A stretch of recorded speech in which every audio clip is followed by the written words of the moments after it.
Podcast Pausa de Cocheia. Este projeto foi realizado com recursos do Fundo de Apoio à Cultura do Distrito Federal.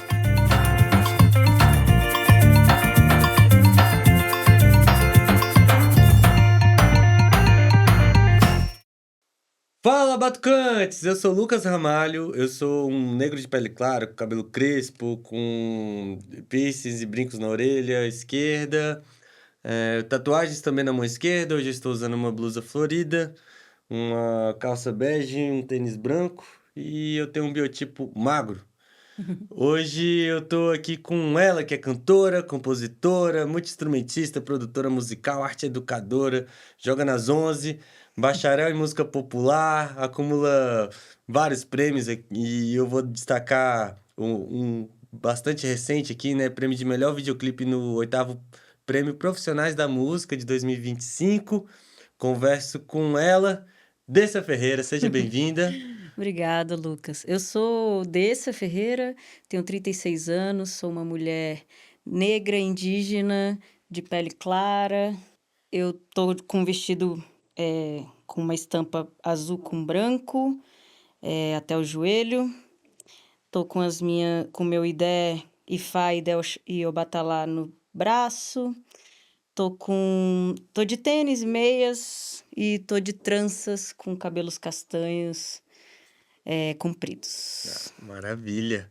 Dessa, primeiro, antes de tudo, queria falar que é uma satisfação te ter aqui. A gente estava trocando ideia ali há pouco e que às vezes a gente quase se esbarra, a gente sempre fica ali no quase, né?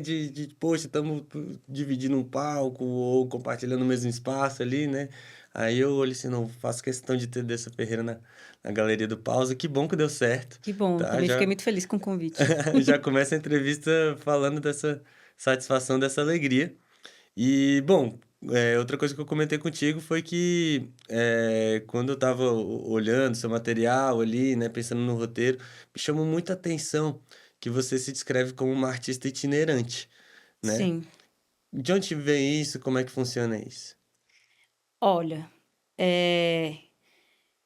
a minha família é uma família itinerante, né? Porque aí eu me referencio neles, porque é uma família nordestina e assim como a gente sabe a história de Brasília é isso, né? Feita por migrantes nordestinos e então minha família vem do Piauí e daqui de Brasília muitos ficam, outros voltam e outros vão para outros lugares do Brasil e do mundo, na verdade. Eu tenho parentes espalhados pelo mundo atualmente, né? Então, acho que minha família é itinerante, né? E eu fui percebendo isso no meu caminhar também, vendo a minha inquietação também de não conseguir ficar no mesmo lugar, assim, por ser uma pessoa curiosa, por ser uma pessoa aberta para o novo. E eu acho que foi isso que fez eu sair de Brasília. Não foi porque eu não gostava de Brasília, mas foi por realmente gostar de conhecimento e por querer expandir esse conhecimento, sabe? E eu Sim. acho que é legal quando a gente sai do nosso lugar e olha de fora também. A gente E ver que o vê mundo tem outras coisas e a para gente... oferecer, né? Exatamente. E a gente olha de outra perspectiva para o nosso próprio lugar e consegue traduzir, eu acho, não que melhor, mas assim, consegue traduzir de outras formas, né? Muita coisa que estava ali do nosso lado e talvez a gente nem dava tanto valor, por Com exemplo. certeza. A gente pode dizer que é uma coisa de família, então, essa coisa Hoje em da dia eu vejo como migração. uma herança familiar mesmo. Ah, você acha que sempre teve uma mentalidade nesse sentido de a gente tem que explorar o mundo mesmo, é de família? Só que eu não usaria a palavra explorar, eu usaria a palavra, porque eu acho que é mais colonizadora essa palavra. Não, por favor. Eu usaria, não, mas é pra gente cuidar mesmo com essas palavras, né? Porque Sim, eu já usei a palavra explorar e depois eu fui entender que não é no sentido de explorar, é no sentido de conhecer e compartilhar, né? A gente massa, conhecendo e compartilhando, é isso. que legal. E aí você esteve em Porto Alegre, né? Isso, morei 10 anos, quase 10 anos em Porto Alegre. Lá eu me formei em música popular na Universidade do Rio Grande do Sul. E aí faz uns 4 anos que eu já não estou lá. E aí eu circulei, já fui até o norte, morei alguns meses em Macapá, Uhum. voltei para Brasília, passei alguns meses e agora eu estou instalada. Instalada não, né? Mas estou assentada em São Paulo, mas continuo itinerante. Sim. Continuo viajando E bastante. sempre atuando nas cenas artísticas locais, assim, né? Sim, eu tento sempre quando eu chego no lugar, eu tento muito, conhecer e trocar com as pessoas do lugar, porque eu acho que a melhor forma de conhecer o lugar é conhecendo as pessoas, né, para além dos Uhum. lugares, é Sim. conhecendo as pessoas. E São Paulo é muito doido, porque é que nem Brasília, só que num outro potencial, né, é é muita gente e também tem mais tempo do que Brasília, assim, né. Ah, sim. Mas é muita gente de todo lugar Muita do diversidade mundo, é. ali a todo tempo, né? É, Tá louco. E como que você compararia, assim, né? Por exemplo, os lugares que você já esteve, assim, né? Por exemplo, eu acho que Porto Alegre é mais assim, né? São eita, Paulo é mais assado, né? O legal. que você acha? O que você observou, assim, de cada lugar que você passou mais tempo? Interessante. É interessante e ao mesmo tempo é delicado, né, falar dessas diferenças, porque eu acho que cada um tem uma percepção dos lugares, Ah, né, então sim, eu vou realmente mas... falar da minha Ah, percepção, sua, claro, por né. favor. Eu não quero não é uma coisa genérica. Eu acho que saindo de Porto Alegre eu entendi que Brasília é muito estranha no seu formato de cidade, é a única cidade que tem um formato é um formato muito diferente das outras cidades do Sim, Brasil e talvez até do mundo. é. Mas principalmente do Brasil, de onde eu já circulei. Então, eu acho e também eu entendi, saindo de Brasília, que mesmo sendo uma capital, ela se comporta muito como uma cidade do interior. Uhum. Eh, mas eu gosto muito, porque é muito familiar para mim essa coisa do interior. Minha família vem do interior do Piauí, eu tô no interior do país, no interior do Uhum. Goiás, né. Sim. Não é em nenhum momento eu tô querendo dizer que interior falar do interior que é interiorano É. é ruim, né. Só tô querendo dizer que é uma característica mesmo, Sim, né. e forte E da cidade. forte, e que na verdade muito da cultura vem do interior mesmo, né, muito Uhum. das culturas brasileiras, da cultura popular vem dos interiores, Sim. do Brasil, desse Brasil gigante, né. E aí, ir para Porto Alegre eu entendi que na verdade eita, o Brasil é bizarramente muito grande, Pode existir um porque Brasil totalmente diferente do que eu parece outro conheço. país praticamente, assim, o Rio É. Grande do Sul, né. No comportamento, aí o sotaque, na sua história, né, e na sua formação, na sua geografia, né, sair do Cerrado, ir pra Mata Atlântica ali do sul, Uhum. né, são muitas diferenças. A questão do clima, eu sofri muito com frio, assim, eu não consegui me acostumar com o frio Nossa. e a umidade de lá, né, totalmente diferente daqui. Eh, eu tô falando de vários aspectos, né, eu não a gente nem Sim, falou não, de música ainda eu vou necessariamente. refinar aqui. Tô falando bem É, amplamente, né. vamos lá, estamos E aquecendo. aí, chegando em São Paulo, tem uma proximidade com o sul, eu acho que por causa de uma questão geográfica, Uhum, sim. O clima, tudo isso, mas eu acho que em questão de cidade, é uma cidade muito mais cosmopolita, né. Porto Alegre é uma cidade grande, mas ainda é um pouco mais fechada, eu acho, sabe, nessa questão das trocas. E eu acho que por ter menos pessoas de outros lugares do mundo, né, apesar de ter também uhum. muitos imigrantes e imigrantes, né, no Rio Grande do Sul. Sim. E São Paulo já é um lugar muito de troca com o mundo mesmo, assim, né. Muitas possibilidades. E onde o capital gira muito rápido também, né. Assim, Uhum. Nossa, é tudo o tem um ritmo da cidade é ritmo. outro, né. O ritmo de Brasília é um, o de Porto Alegre é outro e o de São Paulo é outro completamente diferente. Vamos por partes, vamos falar um pouquinho de Porto Alegre, Pode né, ser. seguindo essa trajetória, assim, né. Uhum. Você se graduou, você é bacharel em música popular, né. Isso. Como que conta um pouquinho pra gente como é que foi essa vivência em música popular, não só dentro da universidade, Perfeito. lá, mas sentir a música popular da cidade, do estado ali, como é que foi isso? Legal. É importante dizer que isso, eu já vivia a música antes de chegar na universidade, né, eu entrei na universidade com 26 anos, e eu tô trabalhando profissionalmente com a música desde os 18 anos, né. Então, trabalhando e sempre em constante aprendizado, sempre Uhum, buscando formação, sempre buscando conhecimento, né. Então, mesmo morando em Brasília, eu já viajava bastante, e eu viajei bastante com os grupos que eu trabalhei aqui em Brasília, que foi Seu Zé, o Mamulengo Presepada, principalmente, a gente circulou praticamente todos os estados brasileiros.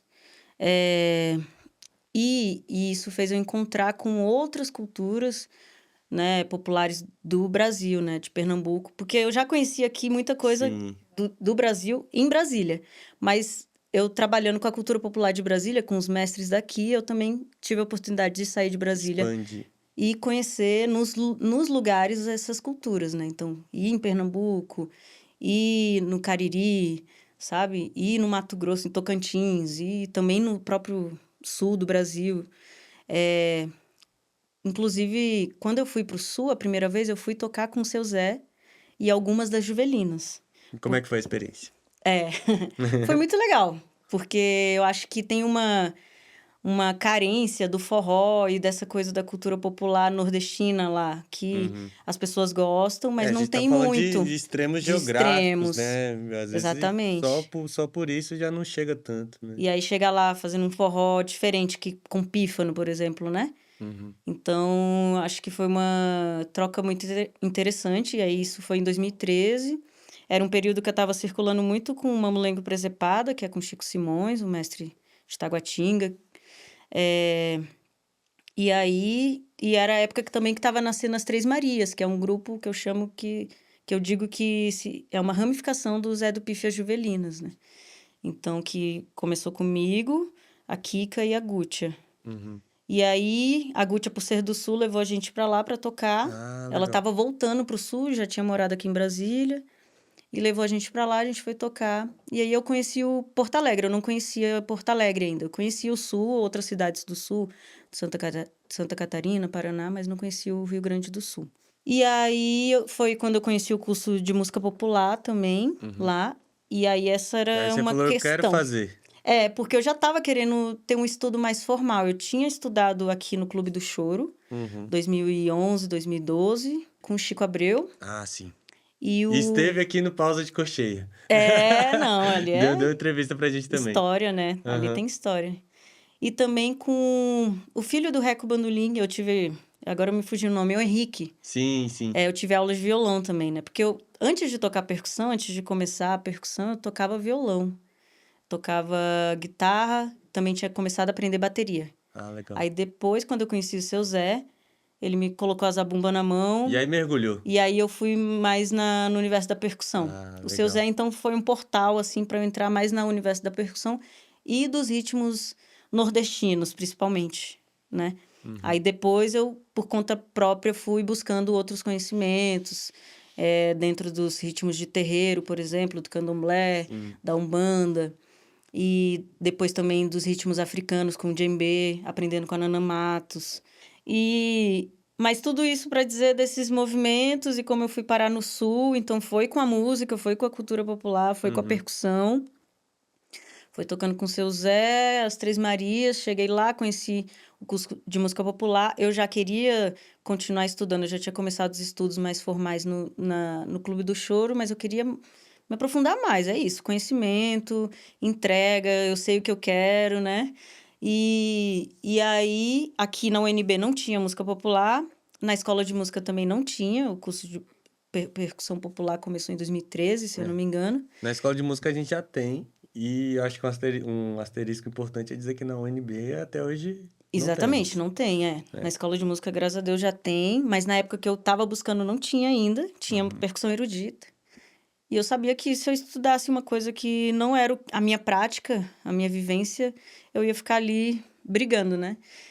Mas é isso, aí eu fiquei sabendo desse curso, essa graduação em música popular na Universidade do Rio Grande do Sul, que também era recente, era tipo a quarta turma que estava entrando. Sim.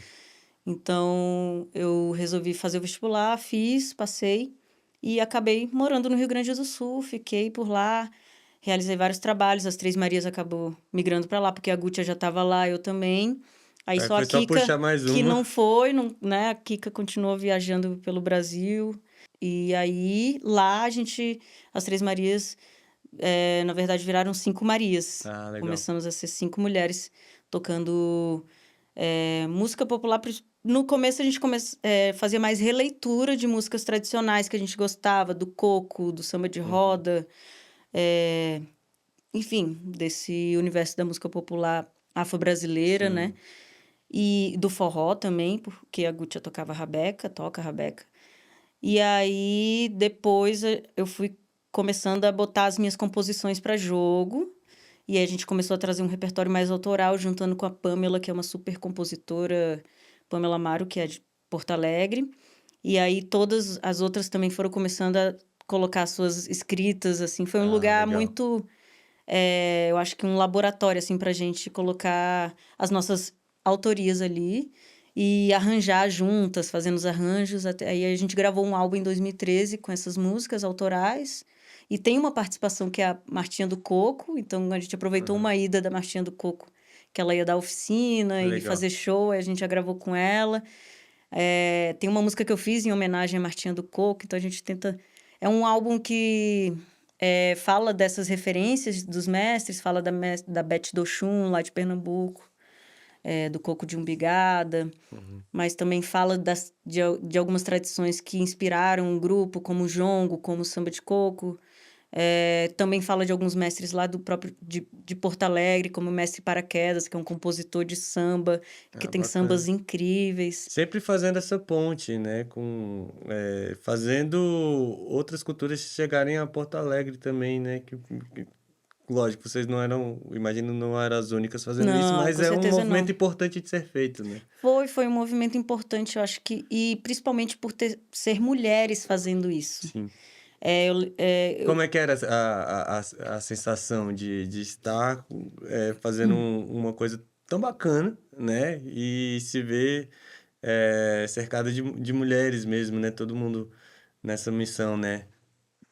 é, na hora a gente não pensava muito assim, a gente quer, né, não queremos ser uma referência e tal, mas acabou que a gente virou uma referência ali na região de grupos femininos, não existia muito. Uhum. Então, hoje em dia já dá para dizer que tem alguns, tem as batucas, tem um grupo de choro que a Tayan formou com mulheres, por exemplo, mas tem outros projetos também que eu não tô me lembrando agora, mas na hora, o que a gente pretendia com o grupo, tendo só mulheres, era realmente ter um lugar seguro, porque a gente tem um lugar da misoginia e do machismo na música que a gente sabe que é muito presente e que faz com que os lugares sejam um pouco mais hostis e que a gente não se sinta à vontade para colocar uma ideia na mesa ou colocar as nossas composições na mesa porque a gente tem um histórico Uhum. de opressão mesmo, de às vezes não acreditar na gente mesma. E aí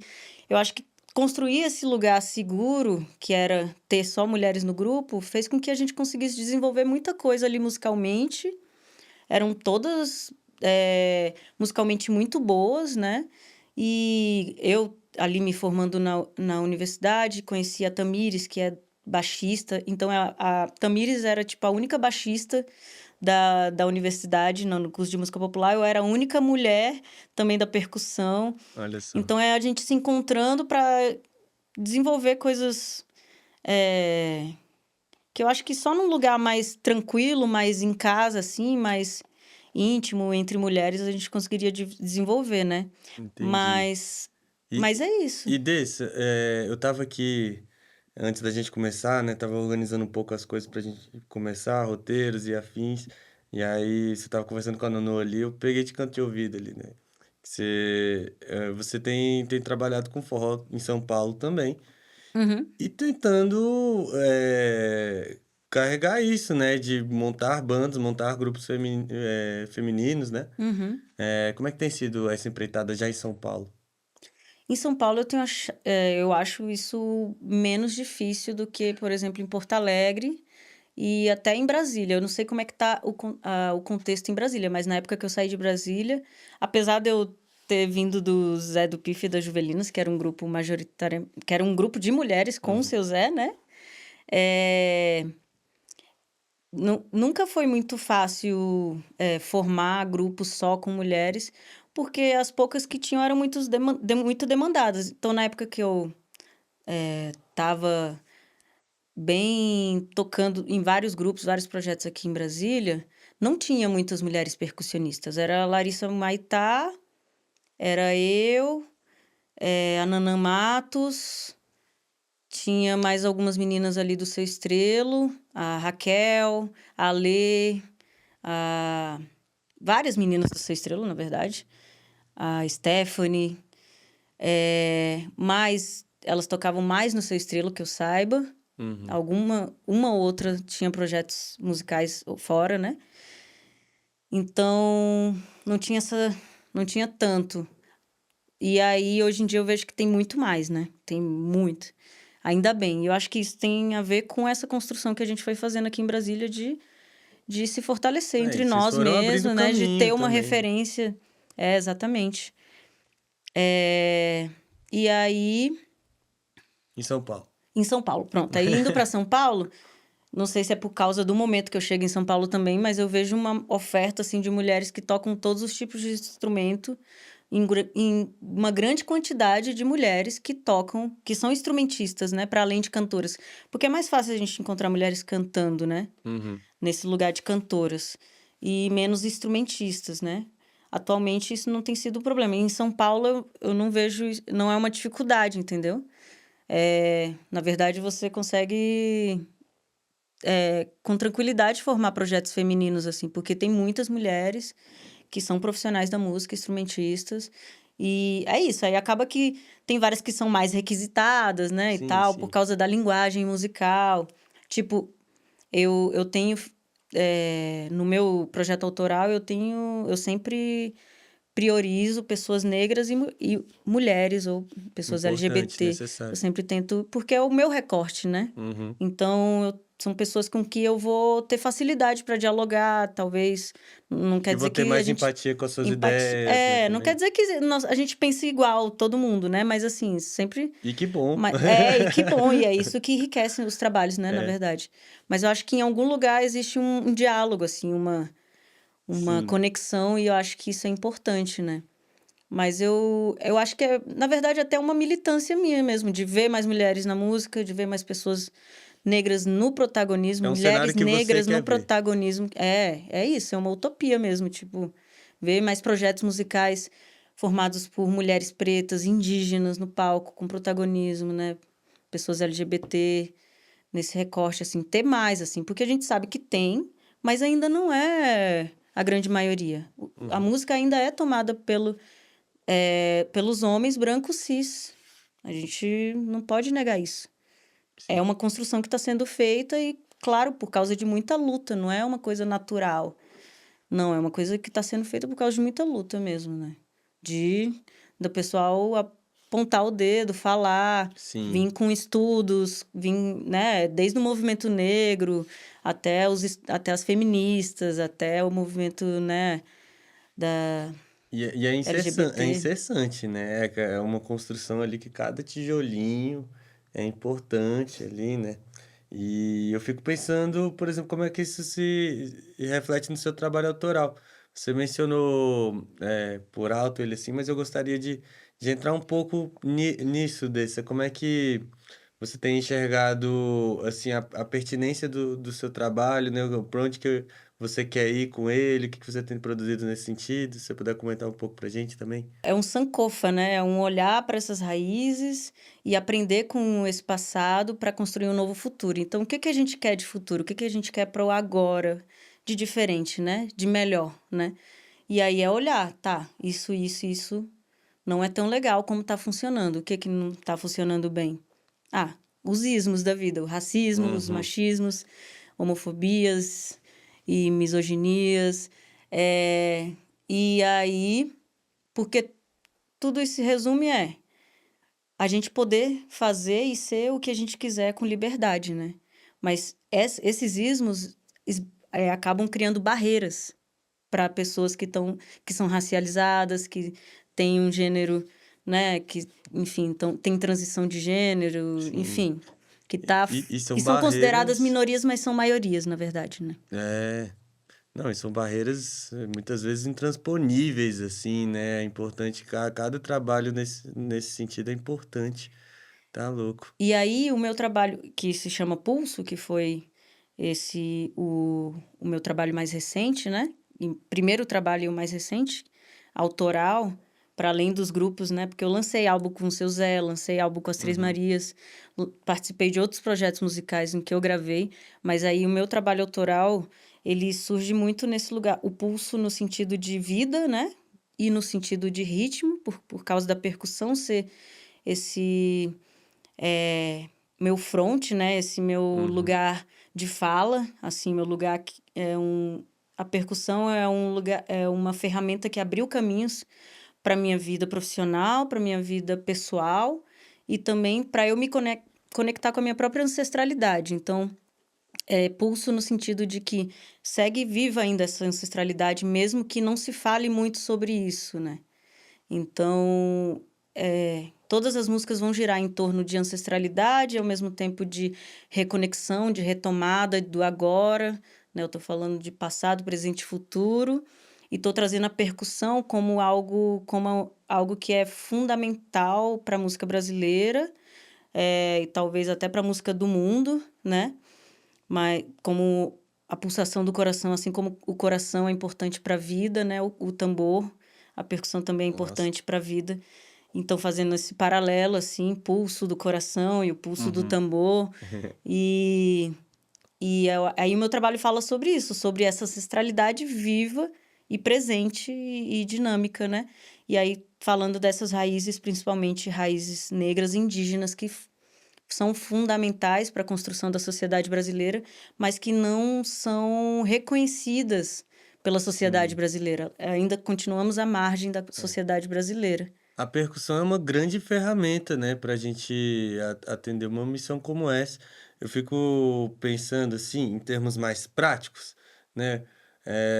Por exemplo, você enquanto percussionista, o que que você gosta de usar nesse sentido, né? Como é que você pensa em montagem de set, né? Os instrumentos que você gosta de usar em estúdio, Uhum. assim, né? Como é que você se sente contemplada, usando a percussão, né? Massa. Ah, no... Quando eu comecei a tocar percussão, eu me conectei muito com a zabumba. A zabumba, para mim, e até hoje, assim, a zabumba talvez eu não vou dizer que é meu principal instrumento, porque percussão é muito difícil dizer qual é o principal instrumento, assim, Entendo. né? Mas é um instrumento que eu me conecto muito e que me conectou muito com as minhas raízes, eu acho, sabe? Uhum, E aí eu conecto isso, inclusive, com a história das bandas de pífano, com as bandas cabaçais, que têm origem indígena também, além das uhum. origens negras, né? E, e também isso, por conectar com o Nordeste, com minha família nordestina, por lembrar a minha vivência familiar, que sempre foi muito festiva, cheia de forró. E aí encontrar o Seu Zé no percurso e continuar tocando forró. E hoje em dia ainda tá tocando e fazendo forró, compondo forró. Não É, tem Deissa Ferreira sem forró, né? exatamente. Eu acho que tá aí. Até porque a história da Dessa no mundo é meu pai, minha mãe no forró e eu sendo produzida ali depois de uma festa. É. Então, é a história que eles me contam, né? Eles já se conheciam, eles são da mesma cidade, Uhum. Pionono, mas as duas famílias migraram aqui para Brasília, mas eles eram amigos, frequentavam as mesmas festas e foi num forró que minha mãe e meu pai ficaram e daí eu nasci. E aí Eles nem se casaram, não nem... tinha como levar forró pra vida, né? Como não Exatamente. levar, né? É. Então, acho que tem... É isso, tá pulsante aqui ainda essa noite de forró. Continuou pulsando ainda e tá aqui. Que legal. Mas eu, depois, quando eu já estava mais iniciada na percussão, assim, eu fui indo mais para os toques de tambores de mão, né? Para os Uhum. atabaques, para as congas. Cheguei a fazer uns cursos pontuais na escola de música, com inclusive o Jorge Lacerda, o Piau, vários, né? Os professores de Uhum. Brasília, né? Os mais antigos, mestres mesmo. Eu passei por todos eles. E fui aprendendo. E aí, depois eu também estudei com Gabi Guedes, Alabê, Elton. Fui aprendendo com outros Alabês. E aí, nesse meio também, eu conheci a Nanã e comecei a tocar o djembe. E o djembe foi outro instrumento que me Divisor de pegou águas. assim, por causa da linguagem. Os atabaques já, com certeza, por causa do candomblé. Mas como eu não era da religião, eu tinha uma limitação para acessar e eu, ao mesmo tempo, respeitava, né? Eu não Uhum. tenho que saber tudo e não vou saber tudo. e eu vou aprender É. com o tempo. E esse é um ponto importante, né? Poxa, Porque eu acho que na trajetória de qualquer pessoa que toque percussão, vai passando o tempo, você vai encontrar esse lugar, né? exatamente. De, poxa, uma Até onde eu religião. posso ir, né? Tem Tipo, várias religiões que trabalham isso, várias simbologias, né? O quanto que eu me identifico, o quanto que isso é meu, o quanto que isso não é. É importante a gente pensar exatamente. isso, né? Individualmente. É, e eu acho que encontrar com a música do candomblé fez eu encontrar também a minha espiritualidade. Ah, legal. Eu não sou iniciada no candomblé, mas eu sou iniciada num culto aos orixás, que é o Ixexê, Uhum. que cultua Ifá. Então, mas já é uma outra linguagem, já tem outros tambores, é o batá, iorubá, o gongon, os tambores falantes. Então, já tem uma outra linhagem, mas tá conectado com o candomblé também, mas isso veio mais recente, né? E aí, mas eu já estava ali interagindo e entendendo que era um lugar que eu me sentia segura, que é o terreiro, Uhum. né? E aí isso também foi até um conflito, porque eu tive uma criação católica, né? Minha família é católica, assim, tanto parte de pai quanto parte de mãe. E se tem outras histórias, isso foi tudo totalmente soterrado para, né, esconder assim, porque eu acho que tem história sim, e é isso que eu venho tentando desvendar aos poucos, mas não tenho certeza, né? Apesar da espiritualidade me comunicar muita coisa. E, Imagino. e como é que, aonde é que a gente estava indo mesmo? Ixi, a gente foi pra tanto lugar. A gente já foi pra Eu vou Porto abrindo os Alegre, pra São parênteses. Paulo. Ó, eu vou compartilhar com você desse.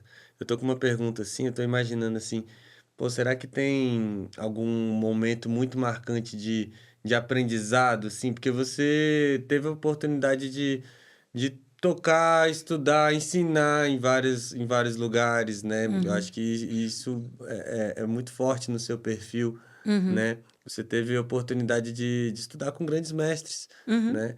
Tem alguma situação assim, ó, que já vem logo de cara, quando eu te pergunto assim, poxa, um conhecimento assim, que te marcou assim, que você fala, poxa, isso aqui eu levo mesmo. Nossa, são vários, mas assim, quando você falou, já me veio. Porque eu acho que no início, quando eu estava começando mais no universo da percussão, além do seu Zé, que eu já citei bastante aqui, Zé do Pif, logo no começo ali em 2000 eu já estava tocando, já estava estudando, mas teve um projeto aqui em Brasília chamado Tambores do Brasil, que trouxe alguns percussionistas, dentre eles Naná Vasconcelos e Marcos Suzano. Nossa. E aí essa oficina, eu estava recentemente tocando pandeiro, andando com o pandeiro para cima e para baixo, e o Marcos Suzano veio e abriu várias abas, assim, várias caixinhas na minha cabeça, Ele gosta de fazer isso. né? E ali mudou totalmente meu jeito de tocar pandeiro, e eu entendi que ele estava, na verdade, revolucionando o jeito de tocar pandeiro no Brasil e no mundo, mas principalmente no Brasil, né? E, e o Naná trazendo a organicidade da música e da percussão como algo orgânico e conectando isso muito com a ancestralidade também, né? Então ele fez uma oficina em que não usou nem. Quer dizer, ele usou instrumentos alguns, mas ele fez todo mundo. Ele fez uma orquestra viva, só com o corpo das pessoas, sem nenhuma percussão. Uau. Então, só com percussão corporal. E aí ele. Então, eu acho que isso despertou também muita coisa de que, tipo assim, a música tá dentro da gente, né? Assim como tá na natureza. E é isso. Sim. Isso faz, nossa, muita. Faz abrir muito a nossa mente, né? Pô, demais. Em vários sentidos, não só na música, na verdade, né? E aí, eu acho que foi um projeto muito pontual, assim, na minha trajetória, porque foi em 2010, assim. Mas que marcou. E que marcou, com certeza. Uhum. Depois, eu acho que essa vivência com a Nanã e o djembe é um lugar também que eu, conhecendo a música do Oeste Africano, nossa, quebrou muitos padrões, assim, estabelecidos que o Ocidente, de certa forma, coloca a gente, assim, na música, de compassos. Vamos quebrar esses Sim. compassos, é ciclo, né? Que a Tem música do coisas que candomblé só a também música traz. africana ali pra você fazer ligações, né? Exatamente. E também de trazer a música percussiva para um lugar de complexidade e não de, é simples, é loop e pronto, sabe? Não, é o quanto, na verdade, a gente não conhece a música africana, começando por aí, É. As E músicas as africanas, né? músicas africanas, exatamente. Então, indo só para uma região específica, que é o oeste da África, Uhum. me deparar com. Aí eu conheci também, depois nesse percurso, vários mestres da Guiné, do Mali, Burkina Faso, em alguns projetos. Aqui no Brasil, eu não cheguei a ir para a África ainda, mas eu acho que esses encontros com esses mestres específicos também foi muito definiu muito, assim, do que eu faço hoje enquanto música, até para minha música autoral mesmo, assim. Eu Uhum. penso a música percussivamente, inclusive, assim, eu voltei a tocar guitarra e eu toco a guitarra pensando percussivamente, né? Legal. E entendi que, na verdade, é isso, né? A percussão não necessariamente está só nos tambores, né? Ela está na linguagem, na fala. Então, conhecendo as línguas africanas, você começa a entender que tem ritmo e tem melodia. Uhum. Não é só uma coisa falada. E se reflete no jeito de E tocar se ali, reflete né? nos tambores e se reflete nos outros instrumentos de Poxa, cordas, como a coro, o com engone. certeza. E aí é isso, não sei, eu acho que é um universo que você entra assim e pensa, por que que a academia fala que música popular não tem conhecimento, é Poxa, inferior, ó o universo que entendeu? existe aí, né? Então te empodera, na verdade, É. conhecer essas raízes, né? E eu acho que é isso Uhum. que aconteceu com a população negra indígena no Brasil, né? A colonização fez a gente acreditar que o que a gente tinha de conhecimento de civilização era menor para poder esvaziar a gente, de certa forma, colocar outra coisa que é considerada o único caminho como o caminho certo, que é catequizando, que é botando uma língua que não é nossa, tirando a nossa língua, tirando o nosso nome, e aí para a gente poder servir a eles, né? Uhum. E aí é isso. Mesmo sendo um país com maioria da população sendo negra, nós ainda estamos nas margens, estamos nos trabalhos subalternos. Lutas diárias. Exatamente, entende? Então, tudo isso tem a ver com música também. Nossa, como não? E desse, agora eu vou te fazer a mesma pergunta que eu fiz agora há pouco, mas te perguntando para uma dessa que está em um outro lugar, a arte educadora, Uhum. né? Um, compartilhe com a gente uma experiência mais marcante que você teve como arte educadora, assim, né? Porque a gente está conversando bastante sobre conhecimentos que você adquiriu, como adquiriu, e Sim. como é que é passar isso para frente. Então, isso é legal porque eu, de certa forma, sempre tive esse lugar da troca, assim. Para mim, o melhor jeito de absorver o conhecimento é repassando, é meio que já trocando, não é só contendo ele. Não é meu, né? Ele Não é tá meu. passando por mim. Opa, aprendi isso, aí já trocar uma ideia com alguém ali, ou escrever sobre isso, ou sei lá, não sei. Mas assim, desde que eu comecei a ter minhas iniciações de estudo musical, que foi ali com 12 anos, tocando violão, fazendo aula de violão mesmo e tal, na sequência eu já comecei a dar aula de música num projeto social no Gama, porque eu comecei, minha infância foi no Núcleo Bandeirante e depois minha adolescência fui para o Recanto das Emas, que a minha mãe construiu a casa dela lá, no lote. Uhum. E aí, então, eu já estava indo para o Recanto das Emas, e aí tinha esse projeto social no Gama, que é a Fago, acho que é a ONG. Então, eu já estava aprendendo violão ali e já dando aula Já para as repassando. crianças né, nesse projeto, nessa ONG. Então, já foi meio que tudo junto. Eu não pensei, eu quero aprender música para dar aula. Não, eu já Sempre, estava aprendendo. sempre esteve aí, sempre foi uma coisa orgânica, natural, Exatamente, né? eu já tinha essa vontade de estar repassando esse conhecimento. E também surgiu esse convite já instantaneamente, assim, né? Eu não procurei, e aí chegou esse convite, eu já aceitei e eu já comecei a exercer esse lugar de educadora para crianças e tudo mais. Aí, com o seu Zé, já no final da minha adolescência, né? Eu conheci ele em 2007 e já comecei a tocar com as Juvelinas em 2007. Aí, com o seu Zé, a gente, além de fazer os shows com ele, também ajudava ele nas formações de banda de pífano. Então, eu ficava como monitora de percussão. Então, eu estava Uhum. ali aprendendo com o seu Zé e, ao mesmo tempo, já ensinando os toques que eu já tinha aprendido com o seu Que Zé. legal, você não teve um momento de transição oficial, assim, né? Não, Tipo, da aprendiz pra exatamente. professora. Sempre teve ligado, né? Sempre teve conectado, eu sempre aprendi e ensinei. Sempre foi uma coisa rotativa mesmo, circular. Ó, tava aprendendo e já estava ensinando, né? Claro, sempre dentro das minhas limitações. Eu acho que hoje eu já ensino Claro. com outro fundamento do que né, do que eu ensinava naquela época. Eu tinha menos experiência, isso é fato.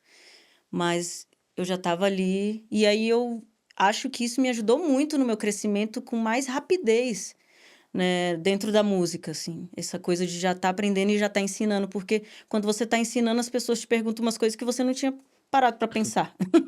É. E aí você, caraca, não, é isso, isso, tá, deixa eu pensar. E aí você começa a elaborar melhor, né? Você não só Uhum. reproduz, você elabora, você pensa sobre aquilo. E isso é muito interessante, né? Porque às vezes a gente, quando tá na prática, só na prática, a gente Sim. não para pensar no que a gente está Só fazendo vai, né? e no Só... quanto é complexo aquilo que a gente está fazendo, que Oxe! na verdade é orgânico, É. mas é complexo, né?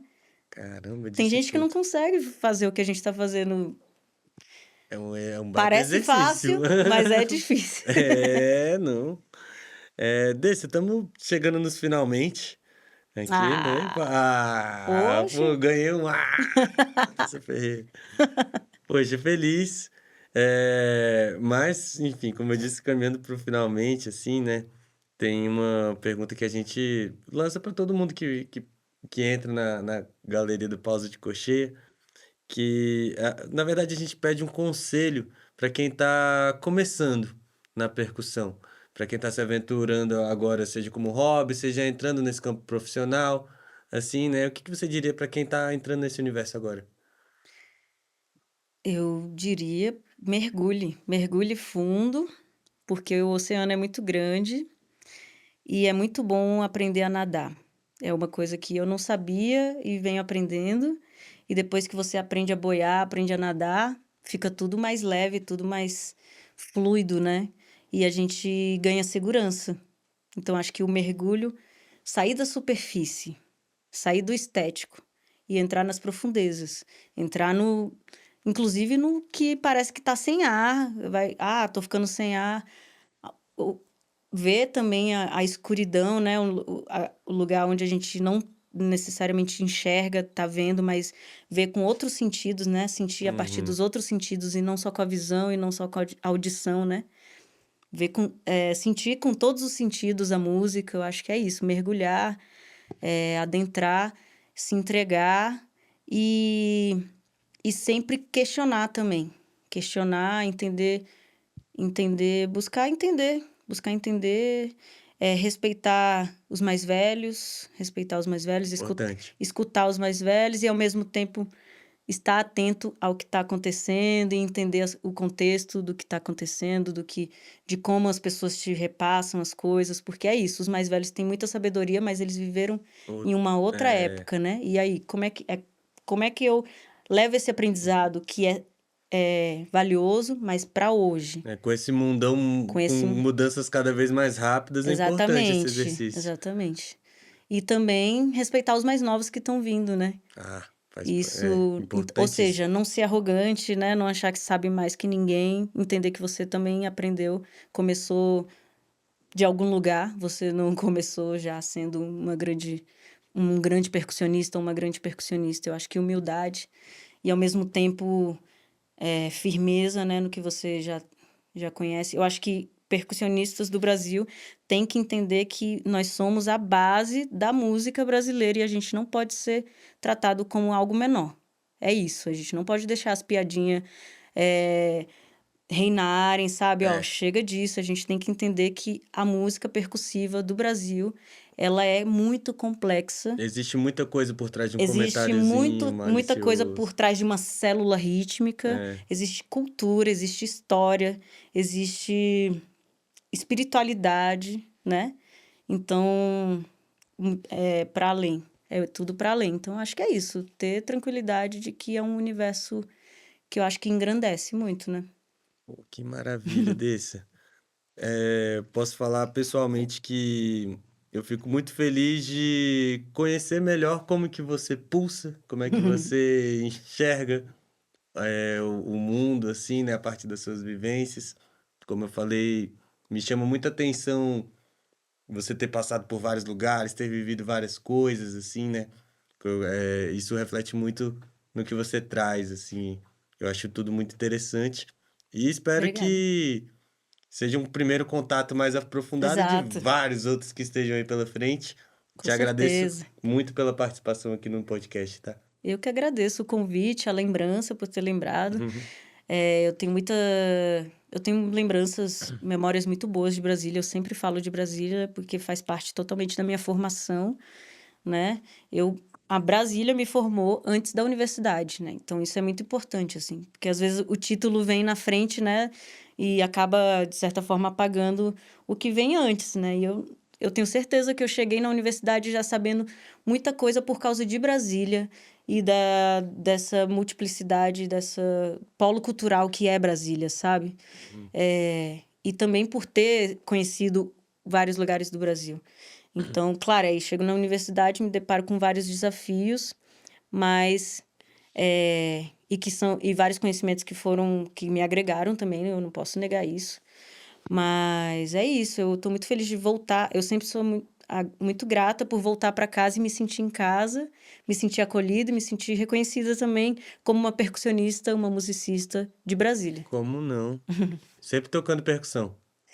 Percussão, ó, toco bateria, toco tudo, mas percussão é realmente o meu cargo-chefe, assim, minha espiritualidade tá conectada com isso também. Pra gente fechar mesmo. Percussão em uma palavra. Eita, pulso, amor. É isso. Valeu, galera. Muito obrigado. Vamos seguir a temporada. E é isso.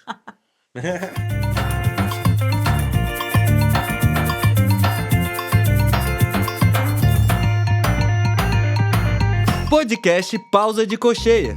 Este projeto foi realizado com recursos do Fundo de Apoio à Cultura do Distrito Federal. Coordenação: Lucas Ramalho. Produção executiva: Ana Noronha. Gestão de projeto: Carol Villa-Lobos. Assistentes de produção: Irene Chemin, Mariana Sobrinho e Lucas Tufas. Identidade visual: Felipe Conde. Trilha sonora original: Lucas Ramalho e Fernando Jatobá. Apresentação: Lucas Ramalho, Ana Noronha. Elaboração de roteiros: Caminho do Som Consultoria, por Irene Chemin e Lucas Ramalho. O podcast Pausa de Cocheia foi gravado em Brasília, no estúdio Sapucaia Lab. Captação e tratamento de áudio: Dinho Lacerda. Decupagem e edição de áudio: Hélio Santana. Diretor de fotografia: Júnior Rosa. Captação de vídeo: Júnior Rosa, Heitor Lopes e Nila Oliveira. Edição de vídeo: Júnior Rosa e Heitor Lopes. Assessoria de imprensa: SCD Comunicação. Assessoria de publicidade: Eli Leite. Consultoras de acessibilidade: Carol Dias e Amanda Gomes. Intérpretes de Libras: Tati Elizabeth e Ana Júlia Gomes.